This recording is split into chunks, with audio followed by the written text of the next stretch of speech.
Alors il s'agit d'une action désobéissante organisée par l'association ATTAC. C'est une action non violente. Voilà, tout va bien se passer. Elle s'organise dans des conditions conviviales. Alors où sommes-nous? Eh bien nous sommes devant le parti d'Emmanuel Macron. Nous sommes devant le siège de La République En Marche. On est en pleine période présidentielle. Aujourd'hui, c'est la dernière journée de recueil des parrainages, mais aussi le président sortant vient d'annoncer donc sa candidature. L'occasion donc pour ATTAC, qui a publié son nouveau rapport hier, les candidats des inégalités, pour pointer du doigt les programmes d'Emmanuel Macron, que vous voyez là-bas, de Valérie Pécresse, d'Éric Zemmour et de Marine Le Pen, qui suivent le même logiciel néolibéral. Les projets de ces 4 candidats sont aussi inégalitaires sur le plan fiscal et social. Il n'y en a pas un pour rattraper l'autre. Ces 4 candidats qui arborent fièrement leur pelle. Pourquoi la pelle? Parce que creuser les inégalités, c'est leur projet. À leur pied, eh bien, un tas de fumier, c'est symbolique. C'est celui dans lequel ils plongent notre société. C'est pourquoi on a décidé aujourd'hui de remettre un prix exceptionnel, une pelle d'or. Voilà, alors je remets symboliquement cette pelle d'or. Si ma camarade veut bien donner la pelle d'or à monsieur Vincent Drezet. Alors la situation dramatique internationale, elle nous empêche pas de parler de la campagne présidentielle. Et d'ailleurs Emmanuel Macron s'est présenté hier soir, mais quand le jury de l'appel d'or, si j'ose dire, s'est réuni, à l'unanimité, il a désigné ces 4-là comme étant les lauréats de l'appel d'or des inégalités. Ils promettent de continuer à baisser les impôts des entreprises comme si ça n'avait pas déjà été assez le cas, notamment pendant ce quinquennat.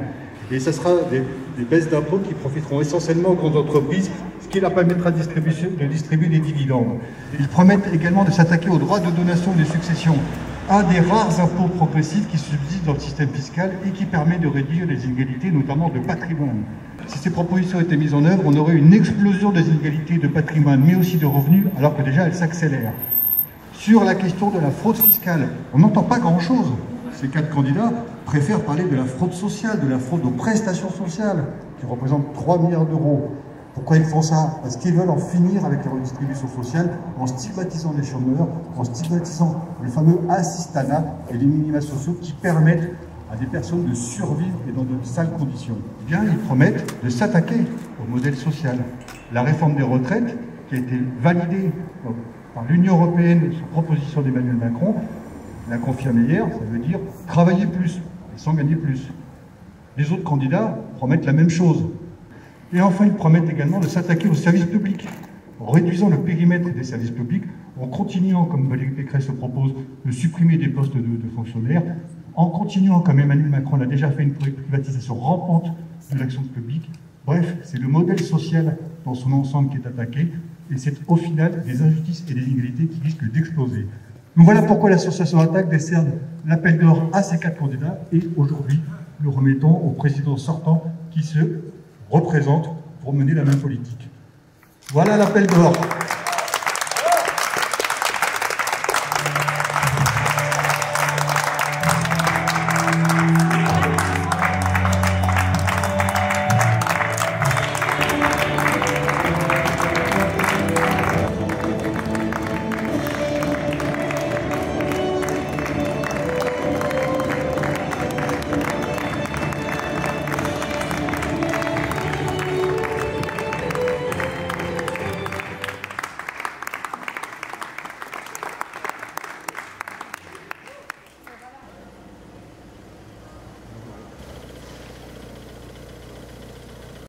Thank you.